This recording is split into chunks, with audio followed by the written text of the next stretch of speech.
A partir de este momento, los invitamos a formar parte de esta mesa donde se componen y descomponen los problemas del país. RCR presenta Buen Provecho.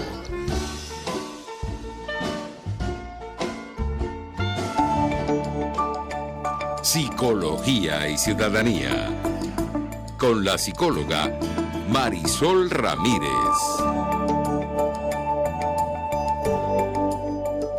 Buenas tardes, querida audiencia.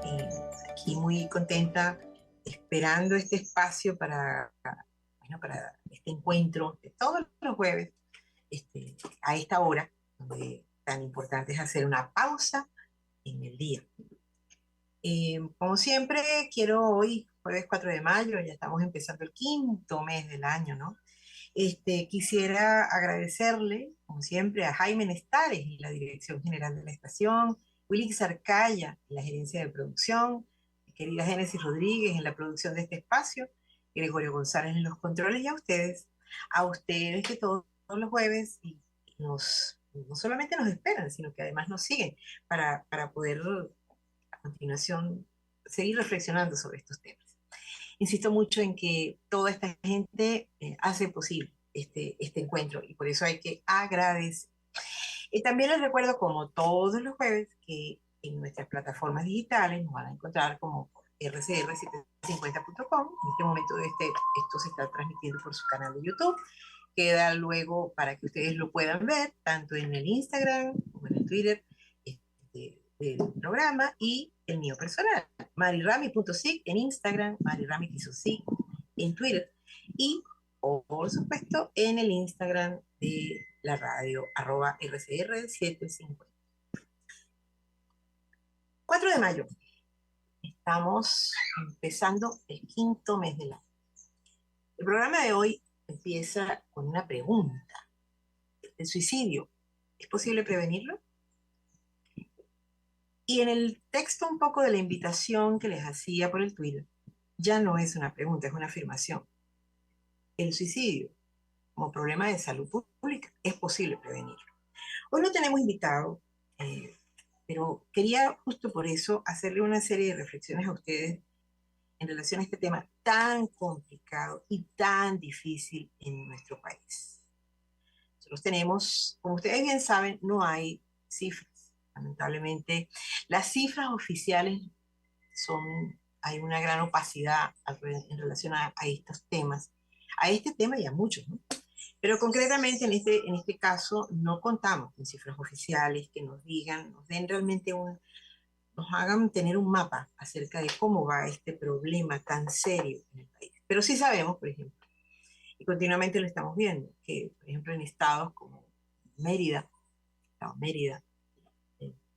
toda la zona de los Andes, Zulia, también hacia el oriente del país, el suicidio da unos indicadores a través de las distintas organizaciones que allí están atendiendo temas humanitarios, temas de salud mental, pero sobre todo temas de salud psicosocial, unos indicadores que realmente son abismales.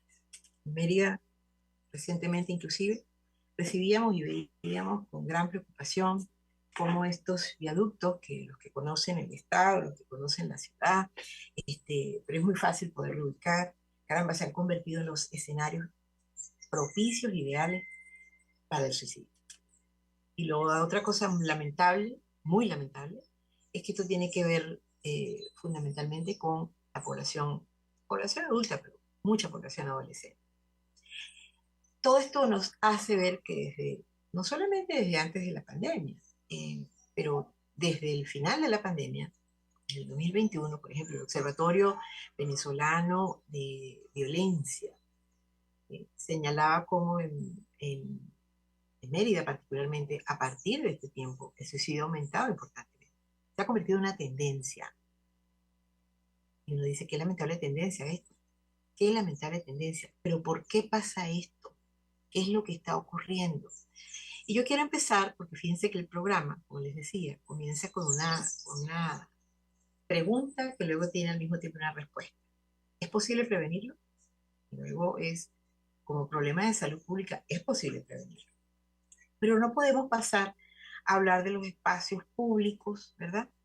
Sin hablar de los espacios personales, de los espacios individuales, de qué es lo que pasa este, en una persona que decide o que ve en el suicidio una solución a un sufrimiento sostenido. Entonces, fíjense, y esto es muy importante lo que les estoy diciendo, porque yo estoy segura que muchos de los que me están escuchando, o de los que me van a escuchar después, cuando oyen la palabra suicidio, aparecen imágenes.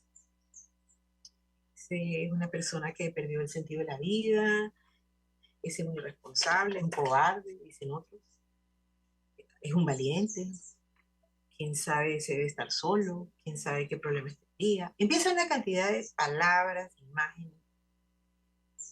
Muchas veces ustedes me han escuchado aquí decir, se corresponden a los juicios que manejamos, ¿verdad? Juicios y creencias que manejamos en relación a muchos tópicos de la vida, pero que concretamente en relación a aquellos que tienen que ver con la salud mental y particularmente con el suicidio, se suelen ser tremendamente duros y sobre todo inhumanos. Entonces, yo los invito, ¿verdad? Que en estos primeros minutos, donde estamos haciendo como la introducción de este tema tan tremendo que se ha vuelto tendencia, caramba, piensen un poquito en esto. ¿Cómo mira usted? ¿Qué piensa usted? ¿Qué evalúa usted cuando usted escucha o sabe o tiene inclusive cerca un lamentable caso de suicidio? Y fíjense, por eso les decía, no podemos pasar al espacio público sin hablar del espacio privado, el espacio individual. Entonces, en el espacio individual, tanto de un adulto, de un adolescente, hombre, mujer, en principio, eh, el suicidio, podemos hablar de él como un proceso que tiene, un fenómeno que tiene muchas definiciones. Pero aunque a ustedes les parezca esto un poco extraño, el suicidio es una solución, es visto en muchos casos, como una solución radical al sufrimiento psicológico intolerable, imposible de sostener. Y ustedes dirán, solución. Yo estoy de acuerdo con ustedes, no es una solución. Sin embargo, es importante que estamos hablando de esa persona que de alguna manera ha tenido un acto suicida, ha dado indicadores acerca de esta ideación, si la llamamos nosotros, ideación suicida, con la que ha estado coqueteando, lamentablemente es una manera de expresarlo, con la que ha estado pensando, porque ya no puede más, porque siente que ya sus capacidades y sus recursos no dan más. Esa persona que se ve superada, ¿verdad? En su inmediatez, en su humanidad, en sus recursos personales, laborales, sus recursos y sus capacidades para afrontar la situación o las situaciones difíciles que está viviendo, sean de trabajo, sean de pareja, sean de salud, sean sociales. Y yo les diría, sean todas estas y más, porque en muchos casos son un conjunto, no es una situación, es un conjunto de cosas. Pues esa persona no ve otra salida y ahí es cuando dice, es posible que si yo no estoy viva, esto se soluciona. Es ahí cuando decide, tengo que pensar en cómo hacerlo. Esto es muy dramático, ¿eh? Porque fíjense que esto de alguna manera nos está diciendo, esa persona tiene tiene un sufrimiento, además de lo que le está pasando, tiene un sufrimiento muy importante que lo conduce a la desesperanza, ¿sí? Lo conduce además a que esa pérdida que va a ser su pérdida por parte de sus familiares, sus seres queridos, va a ser superable en el tiempo. Y en muchos casos llegan a pensar que es hasta un favor que le pueden estar haciendo a su familia o a llegar. Y ustedes dirán, caramba, ¿cómo hacerle frente a todo esto? Pero yo quiero hacer mucho énfasis en toda esta historia de la desesperanza, porque ustedes muchas veces a lo largo de estos tiempos que hemos estado conversando, ¿verdad? Ustedes han oído muchísimas veces cómo es importante determinar, detectar en qué momento yo estoy transitando estos derroteros que tienen que ver con la pérdida de la fe Y no estoy hablando de la pérdida de la fe solamente desde el punto de vista religioso. Usted, querida amiga, querido amigo que me está escuchando, no, es muy importante que siempre recordemos que cuando hablamos de la pérdida de la fe, estamos hablando de esa conexión con la vida, con lo posible. Si usted tiene un credo, si usted tiene un culto respetable, entonces usted todavía más, tiene para usted otro sentido hablar de la fe.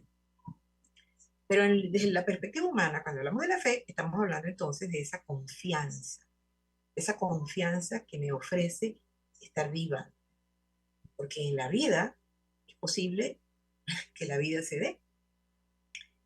Entonces esto que parece un juego de palabras, pero que no es un juego de palabras, es una realidad muy importante a considerar.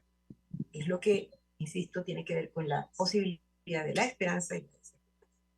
Cuando las personas transitamos producto, insisto, de situaciones como la que les describí antes, muy angustiosas, incluso la pérdida, se convierten en muchos escenarios, la pérdida de un familiar, la pérdida de las condiciones económicas, la pérdida de una pareja, cuando todas estas cosas confabulan para que usted se sienta, o para que alguna persona que nos está escuchando, sienta que es posible que la muerte sea la solución a sus problemas, el suicidio sea la solución a sus problemas, porque no es cualquier muerte, ¿eh? Caramba, es importante detenerse, de qué está pasando con usted y qué ha ocurrido, qué está ocurriendo con usted durante todo este proceso.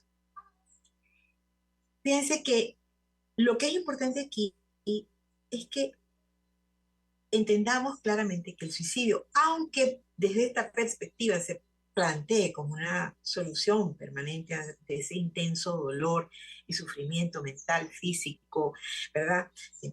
Que parece temporal, o para esas relaciones interpersonales, familiares, que caramba se convierten en un sufrimiento, ese tema familiar, o ese tema de pareja. Son estados temporales, aunque no lo parezca en el momento en que esa persona se encuentra, cuando piensa todo esto, ese dolor, ese sufrimiento, ese vacío, esa desesperanza, ese vacío existencial, son estados temporales, no son permanentes.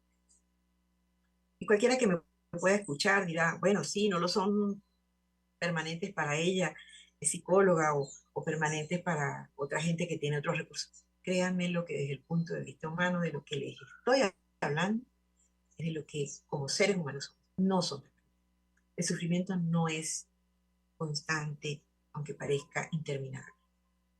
Entonces, ante esto es importante también detenernos y decir, ok, si si el suicidio puede estar apareciendo como una solución a mis problemas, y yo puedo de alguna manera, o esa persona, o yo puedo ayudar a acompañar a esa persona que pueda ver que esos problemas pueden tener otro tipo de solución porque no son temporales, estamos entonces inventariando un protocolo, si lo queremos llamar desde el punto de vista técnico, pero si lo queremos llamar desde el punto de vista humano, estamos haciendo una lista de cosas con las que vamos a poder acompañar, apoyar, ayudar a alguien que está en una situación difícil. Otra cosa muy importante es que fíjense, la gente dice, no, el que dice que se va a suicidar no lo hace. Ah, eso no lo hace. O, por ejemplo, hay gente que dice, no, bueno, es que eso fue un momento, ¿cómo se, además empiezan todas estas cosas, ¿no? ¿Cómo fue? ¿Qué fue lo que hizo? ¿Cómo lo hizo?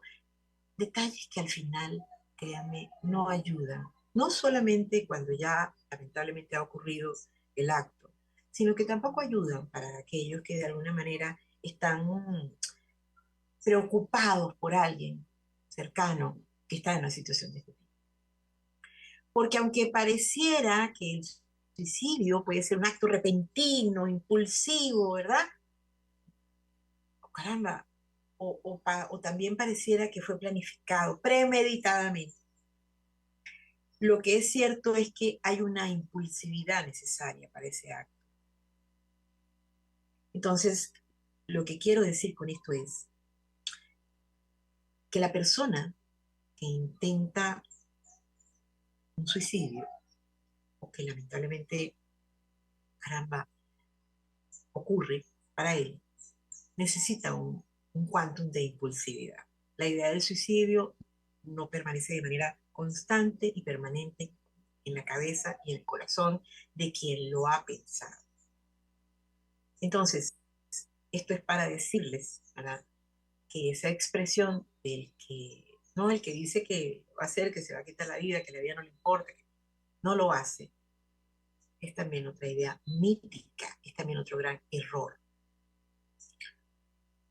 Otra cosa importante que les puedo comentar en este momento, por ejemplo, también es que la mayoría de esas personas, sean adultos, sean jóvenes, sean adolescentes, que están pensando, ¿verdad?, que no, en esta idea, tienen esta ideación, no quieren, no, fíjense, realmente no quieren morir, lo que quieren es liberarse del problema o de los problemas que tienen, que ya son intolerables.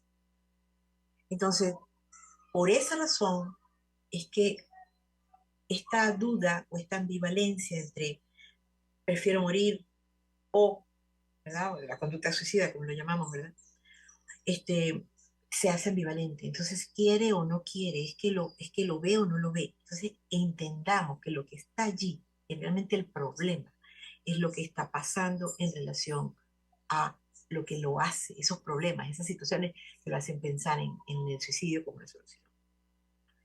Entonces, fíjense que aquí vamos de alguna manera dibujando aspectos que son muy importantes para considerar en cuanto a esta conducta, a este problema. Y cuando hablamos de esto, a lo que me quiero referir es que no hay generalmente una conducta suicida, no suele ocurrir una conducta suicida, no es fácil, ni una conducta ni el acto mismo, sin que hayan señales. Y ustedes pueden, de acuerdo a lo que les he estado diciendo, pueden ver, claro, claro que hay señales. Cuando ustedes tienen cerca a una persona que está muy abrumada por distintas razones y se lo dice, lo expresa de distintas formas, no solamente de manera, a veces lo último que ocurre es la conversación, pero usted se está dando cuenta, por ejemplo, que es una persona cercana a usted que está muy irritable o de pronto aislada, eh, no hace, no tiene mayor contacto, usted sabe que está, se lo ha dicho, está preocupada, es una persona ensimismada, una persona que de pronto ha perdido usted percibe que ha perdido el ánimo, esta cosa necesaria para la vida misma. Es importante preguntar, es importante detenerse y preguntar, ¿cómo estás? ¿Qué te pasa? A lo mejor ¿cómo estás? ¿Qué te pasa? Puede convertirse en ese punto de partida por el cual usted puede advertir que esa persona es importante para usted, porque al contrario usted no se estaría dando cuenta de este tipo de detalles. A lo mejor no los estaría incluso sufriendo, a lo mejor usted también los está sufriendo. No solamente las circunstancias que pueden estar ocurriendo, si es una familia, si es una pareja, ¿sí?, sino inclusive que a lo mejor pudieran parecer que no atañen directamente a todos, pero usted los está reconociendo. Y a lo mejor usted también está sufriendo por esa persona, querido amigo, querida amiga, porque no sabe qué hacer. Porque quizás usted ya le ha dicho lo que usted cree que lo puede ayudar. Quizás usted cree que ya usted le ha mostrado las posibles soluciones, ¿no? O que usted le ha dado posibles salidas, o que usted posiblemente cree o piensa que usted ha hecho o está haciendo todo lo que podría.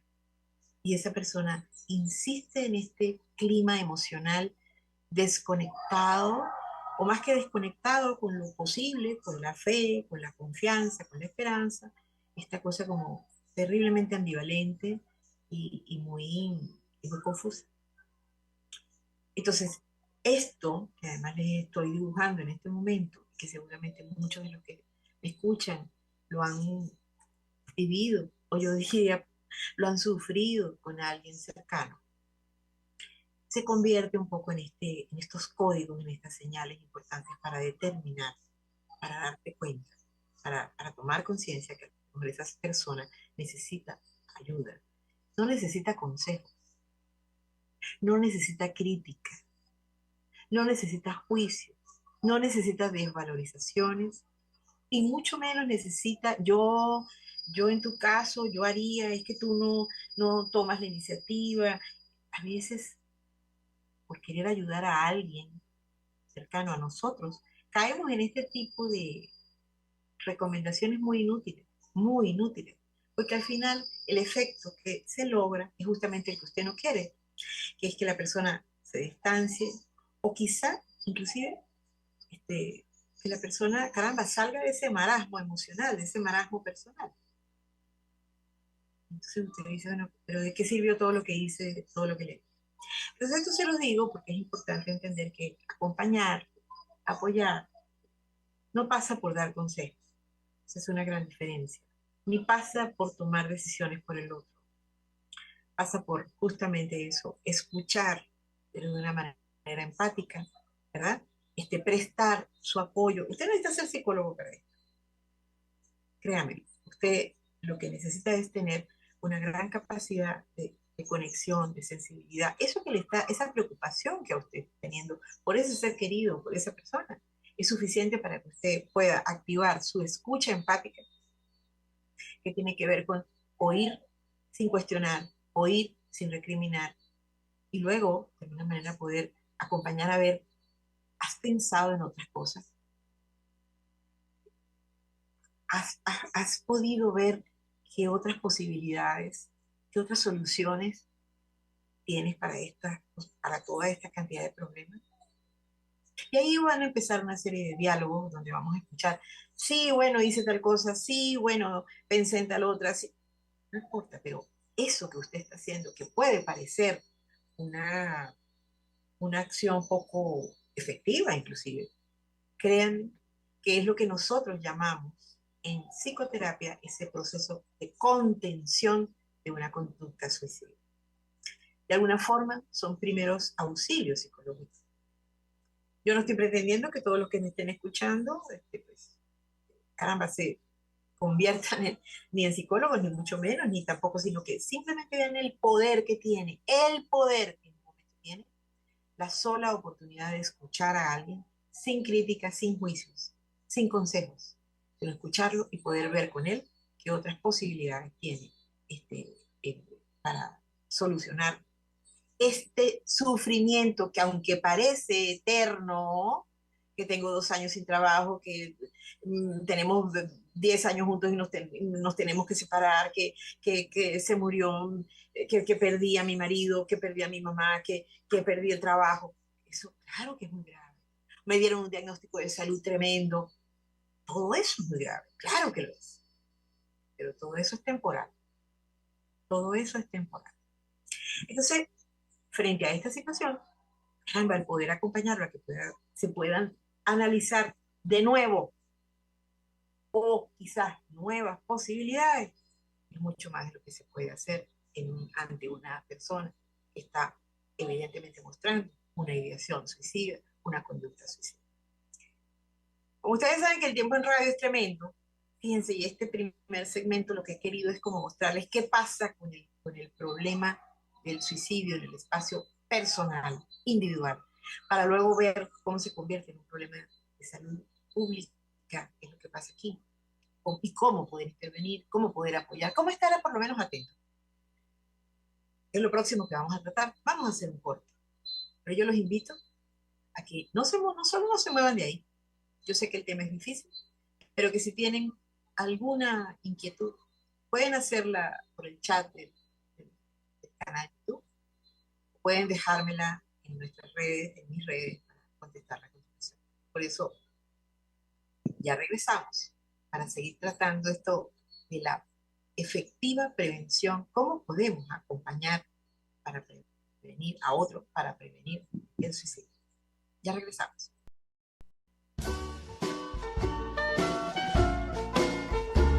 Los grandes temas se debaten en la mesa. Buen provecho por RCR 750, la radio que se ve. Y síganos en Twitter en @RCR750. Pueden seguirnos en nuestras redes sociales.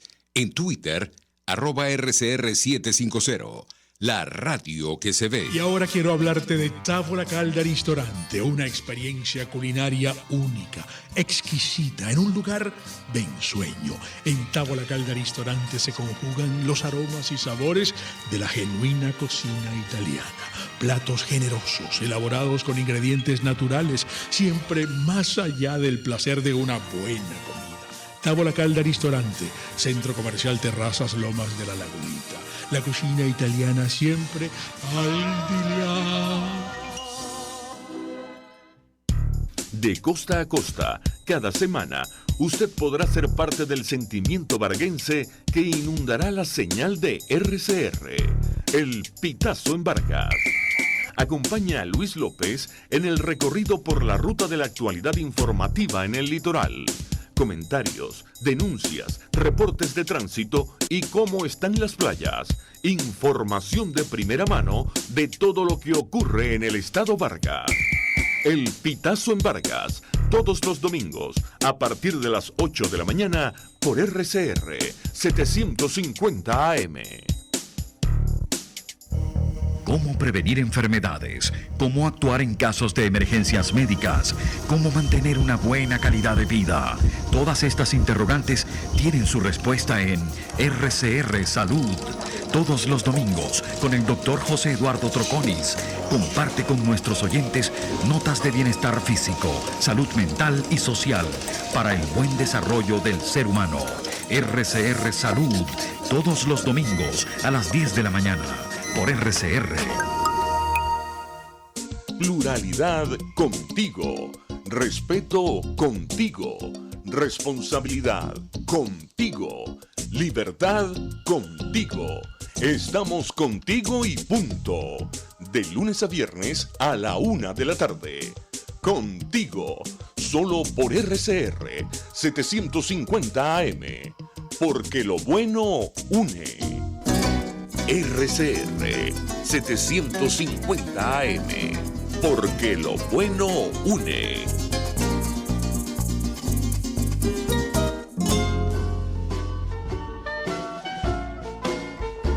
Análisis, opinión, entretenimiento y mucho más. Escuchas Buen Provecho por RCR 750, la radio que se ve.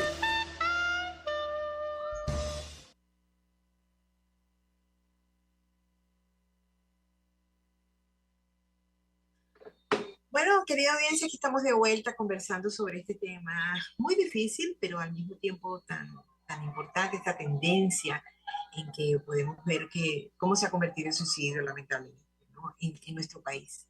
Decíamos al principio y veíamos un poco cómo la opacidad de las cifras no nos permite medir con exactitud la dimensión lamentable de este crecimiento. Sin embargo, la cotidianidad, lo que escuchamos, lo que vemos, lo que sabemos, nos permite saber cualificar al suicidio como un problema grave de salud pública, de salud mental y de salud pública. Antes de seguir, y sobre todo en esto quiero comentarles un poco lo que quedaba del segmento anterior, por aquello de las ideas. ¿Se acuerdan que al principio de esto les comentaba que hay ideas cuando hablamos de una persona que se intentó suicidar? Tenemos como críticas, tenemos como juicios. Hay varias ideas míticas, como que les tengo aquí preparadas y listadas para comentarles, que es importante que ustedes chequeen cómo están frente a esto. Por ejemplo, preguntarle a una persona que está pasando por una situación si ha pensado en suicidarse, mejor no lo pregunto porque seguro que eso le va a propiciar que lo haga. Eso es un mito. Eso no es verdad. ¿Qué quiero decir con esto? Está demostrado, y sobre esto lo han hecho cantidad de organizaciones y todo lo que es los profesionales o todo lo, digamos, esta área de la psicología, esta área de todo lo que es la salud mental, está demostrado que preguntar y hablar con esa persona a quien vemos muy agobiada sobre esa presencia de estos pensamientos disminuye el riesgo de cometer el acto, ya que permite aliviar tensiones, por lo que les explicaba antes. Se trata de ese acompañamiento, de ese primer auxilio que usted le está dando, donde incluye preguntar: ¿has pensado en algún momento quitarte la vida? Así que la recomendación, ¿cuál es? discutir, escuchar de forma calmada, no ansiosa, no angustiada, y mucho menos molesto, ¿no? Estas ideas fíjense, es importante, es, eh, es, es fundamental evitar el juicio, evitar en ese sentido para poder aliviar esto. Otra cosa que por lo general pensamos es, caramba, eso que les dije antes, ¿no? Que la persona que se quiere suicidar no lo dice, ¿no?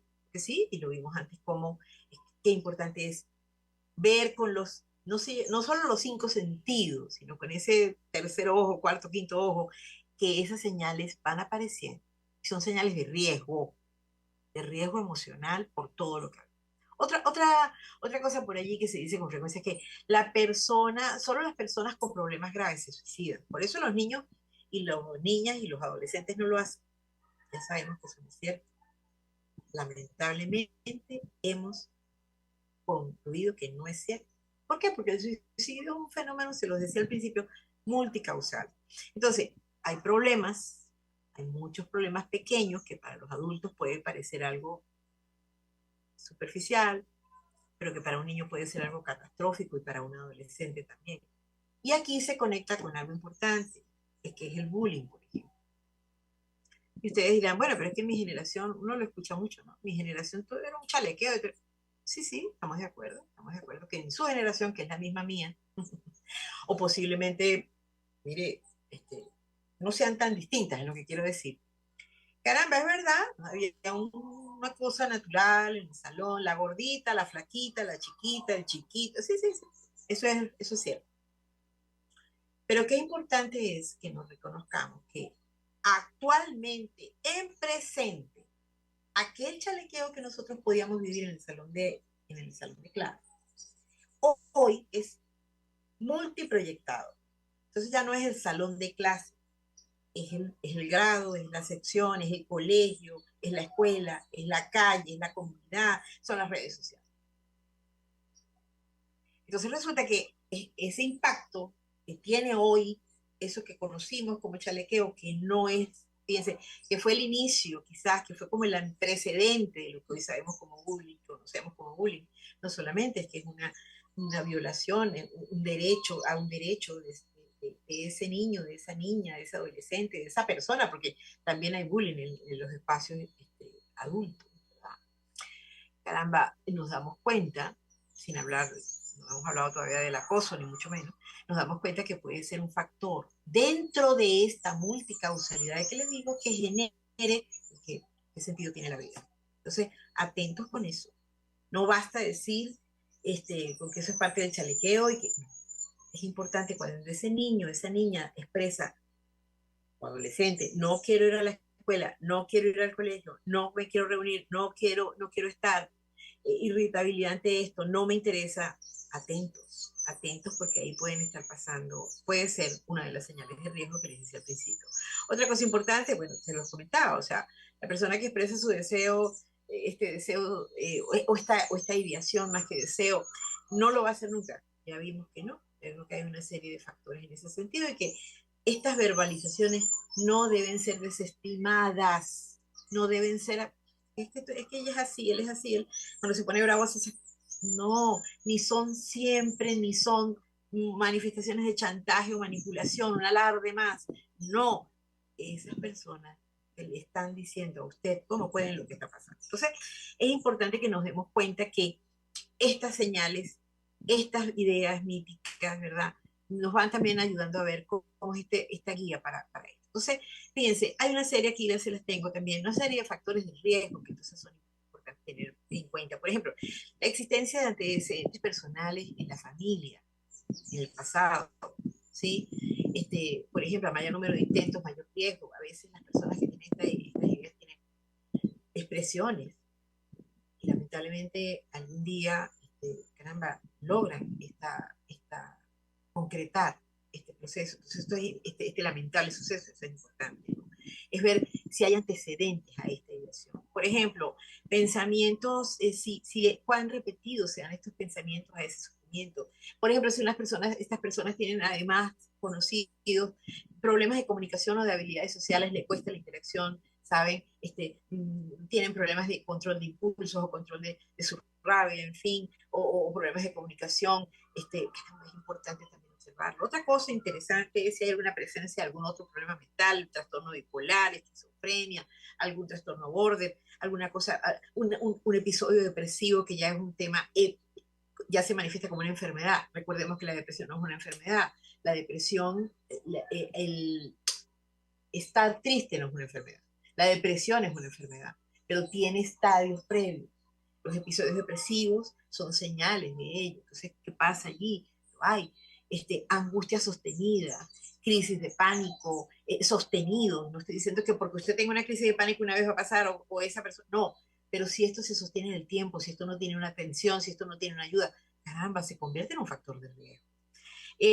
Por ejemplo, temas, por supuesto, el abuso de sustancias, sea alcohol, sea droga, por supuesto que un tema, les decía antes, de salud física, estar, por ejemplo, también, incluso estas personas que tienen trastornos mentales, cuando han estado hospitalizados en algún establecimiento que lamentablemente en nuestro país es muy difícil y ha sido largo, puede estar allí, sentirse una carga para otros, esta sensación de poco valor de mi vida, lo que hablamos antes, esta sensación de sentirme poquito, de no sentirme suficiente, por ejemplo, esta elevada exigencia también, yo tengo que ser la madre perfecta, el padre perfecto, el marido perfecto, el trabajo perfecto, el hermano perfecto, el amante perfecto, caramba, esto también, este perfeccionismo excesivo, también se puede convertir en un factor de riesgo. Las víctimas de maltrato físico, psicológico, veíamos ahorita, hablábamos del bullying reciente, en la infancia, en la adolescencia, se convierten en factores de riesgo.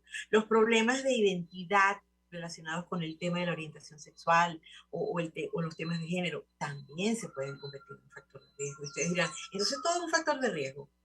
Cuando no recibe la atención, y aquí tengo una lista más, pero abrevio aquí para decirles, las cosas que me mortifican, las cosas que me hacen sufrir, los eventos que no tienen una atención y una ayuda, se convierten en factores de riesgo. Y por supuesto hay factores de riesgo familiares, hay factores de riesgo sociales, la pérdida de una red social, de una red de apoyo. No me estoy refiriendo al Instagram, por favor, me estoy refiriendo a una red social cierta. La familia, esa desintegración, se fueron todos, solo quedé yo aquí, o me tuve que ir yo sola, y mi familia se quedó. Esta cosa que ha producido el fenómeno migratorio en nuestro país, fenómeno inédito en nuestro país, también es un riesgo social. Por supuesto, el aislamiento social, como se los mencionaba. La presencia de acontecimientos vitales negativos, la muerte repentina de una persona querida, una ruptura de pareja, son factores de riesgo social también. Factores de riesgo que tienen que ver con el entorno escolar, ya lo vimos, lo que es el bullying, el ciberbullying, porque además por internet ya lo sabemos, o también lo que es el bullying en los espacios laborales. Pero fíjense, ante todo esto tan maluco, te voy a decir que tenemos factores de protección personal. Entonces hablemos de lo que sí podemos hacer. Y las redes, las verdaderas redes, ¿verdad? Las redes sociales, la familia, los amigos, esas sólidas relaciones personales se convierten en un factor de fortalecimiento personal frente a estos factores de riesgo. Entonces, por eso el aislamiento es tan importante ver qué pasa.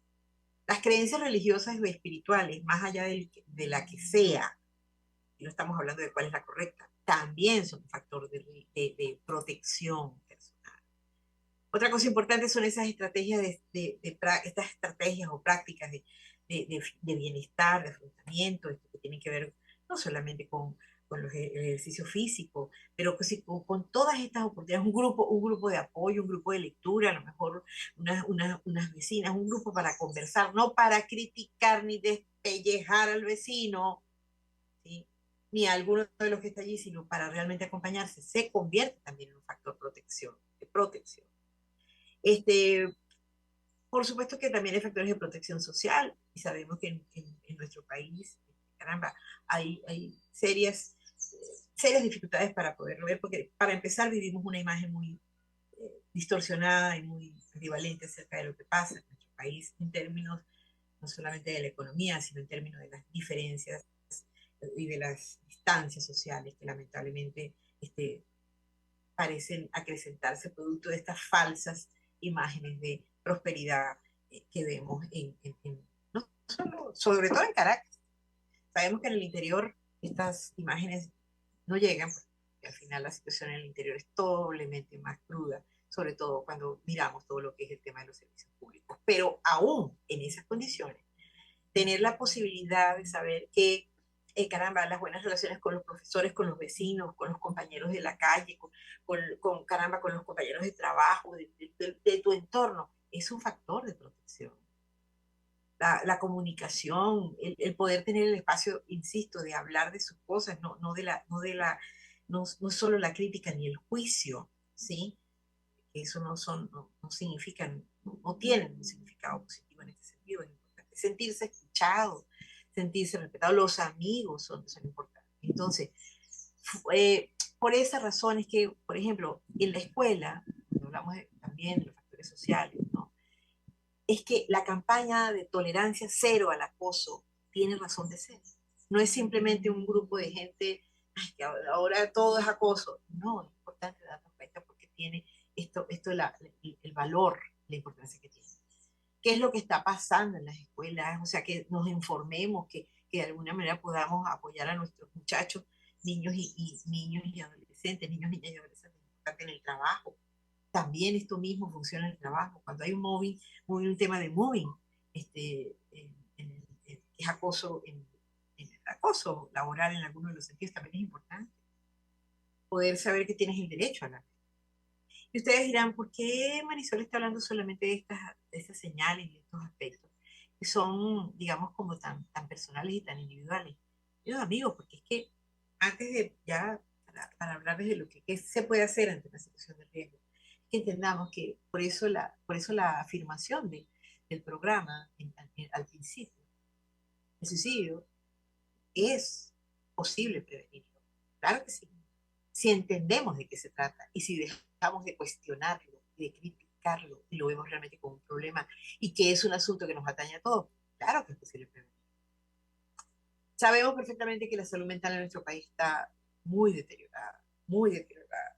La salud en general, pero la salud mental, hay estados en el país donde no hay un psiquiatra en el estado y la persona que necesita ese apoyo, todo lo que es el apoyo psiquiátrico, no es porque está loco, sino posiblemente atención médica, atención medicamentosa,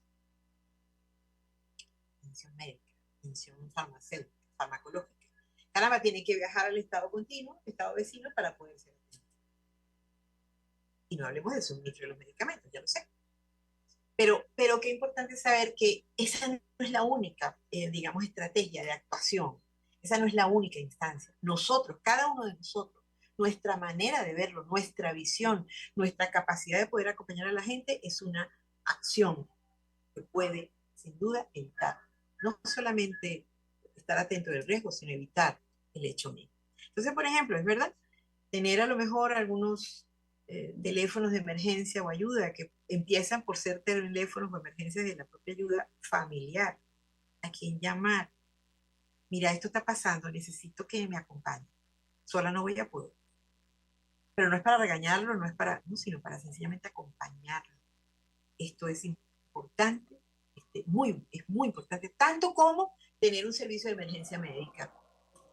Si usted está en Caracas, por ejemplo, sabemos, les puedo decir con conocimiento de causa, que el Hospital Psiquiátrico del ICE tiene un servicio de emergencias las 24 horas de lunes a lunes. Es verdad, no les voy a negar, por supuesto, las emergencias se presentan cuando se presentan, claro está. Pero obviamente por estar en el sector que los que están en Caracas conocen, al final allá el ICE, vecino de La Pastora, es una zona difícil, delicada. Pero lo que le quiero decir con esto es que ese espacio está funcionando de manera activa. Nosotros en el Servicio de Psicología Armando Janssen, que pertenece a la alianza, el programa Acompañando en el Dolor, Alianza de Psicólogos Sin Fronteras con el Grupo Social Cesar, en ese servicio donde estamos más de 15 psicólogos, más de 15 psicoterapeutas atendiendo a distintos casos, no solamente temas de esta naturaleza. Cuando tenemos un paciente que decidimos que necesitamos atención de emergencia, lo enviamos a INSS. Y no lo atienden, no es porque seamos nosotros, lo atienden porque ellos están allí, está funcionando el posgrado de psiquiatría. Caramba, ya hay atención. Entonces, usted sabía eso, querido amigo, querida amiga. Eso es importante. Claro, requiere usted de la voluntad y de alguien que le acompañe para poder acompañar a esta persona, que esté, su familiar, su ser querido que esté en esta situación. Pero es importante saber. El Hospital Universitario de Caracas también tiene servicio de atención en el piso 2. Funciona el posgrado también en clínica y también hay atención de urgencia, sobre todo en las mañanas. Es cierto que son pocos, sí, claro, son pocos, pero saber que existe alguno es importante, es una alternativa fundamental. Otra cosa es limitar, otra cosa de hacer es, si usted sabe que esta persona está en esas circunstancias, limitar el acceso a esos posibles medios con que se va a hacer daño. Es saber que si hay un arsenal de medicinas en esa casa hay que retirarlas, o a lo mejor hay insecticidas, plaguicidas, estas cosas, eso es importante también retirarlo. Sabemos y está demostrado que estos son los métodos más rápidos y efectivos para, lamentablemente, en estas situaciones, insisto, para precipitar estas situaciones. Advertir acerca de esto. No dejarlo solo, lo cual no quiere decir que usted se tiene que convertir en solo en su lazarillo, sino involucrar a otras personas. Por eso hablo de la red de apoyo de verdad, una red de apoyo, eso es importante y va a ser fundamental para este momento. De alguna manera, preguntar y escuchar. Preguntar no es una entrevista, como les digo, persecutoria, es una conversación donde usted pregunte, donde usted se interese por muchas de estas cosas que están ocurriendo y además usted pueda escuchar. Esto tiene que ver con las buenas prácticas para la comunicación. Entonces, en este sentido, lo importante es, como les decía, tener claro qué no hacer, juzgar, caramba, utilizar argumentos como tú te estás dando cuenta que tu familia se va a quedar destrozada, lo vas a dañar más. Esto no es para tanto, se te va a pasar. Son cosas que no tienen ninguna utilidad. Se trata de escuchar y acompañar en tu sentido. Y en esta medida, tener claro que también usted que está acompañando a esa persona, usted también necesita poder conversar de esto, porque no hay nada más estresante y muy duro y difícil que tener que manejar a alguien que está en estas circunstancias. Entonces, fíjense que a donde los quiero conducir es que la prevención de este problema, por supuesto que necesitamos que el Estado se haga cargo, por supuesto que necesitamos que hayan mejores establecimientos de salud mental, de salud en general, de salud mental mejor dotados, mejor capacitados, sí es cierto, que nuestros médicos, psiquiatras tendrían que tener al alcance de su mano recursos, por supuesto farmacológicos, mejores ingresos para poder estar trabajando y poderlo hacer, para poder hablar de líneas de emergencia, de líneas de atención gratuitas, telefónicas, para hacer este proceso que yo les estoy diciendo a ustedes totalmente gratuito y de manera efectiva. Sí, todo eso es cierto. En el espacio colectivo todo eso es cierto.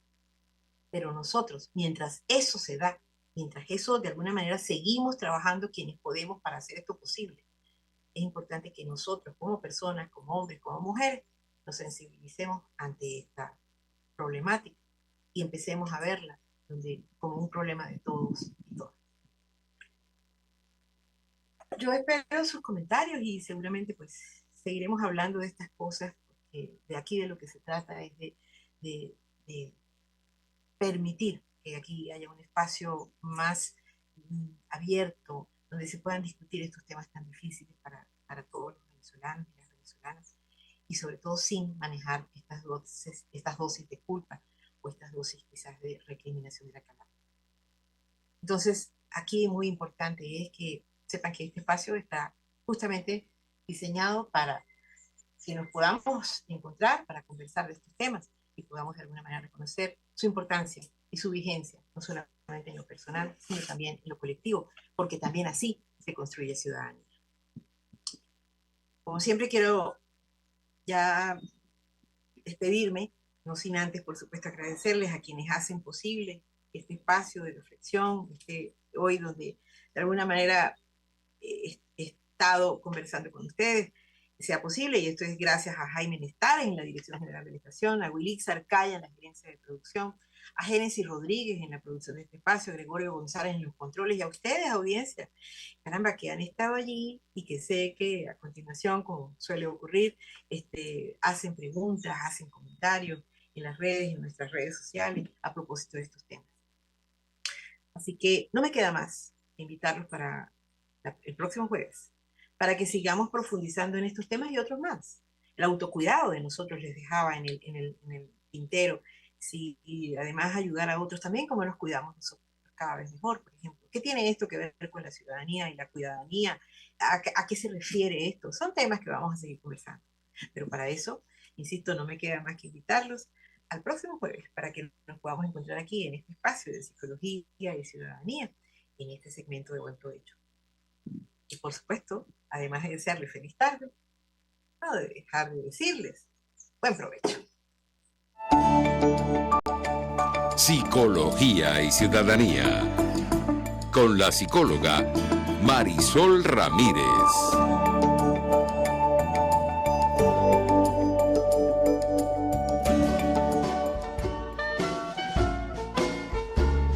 RCR presentó Buen Provecho. Síganos en Twitter como @RCR750. La radio que se ve.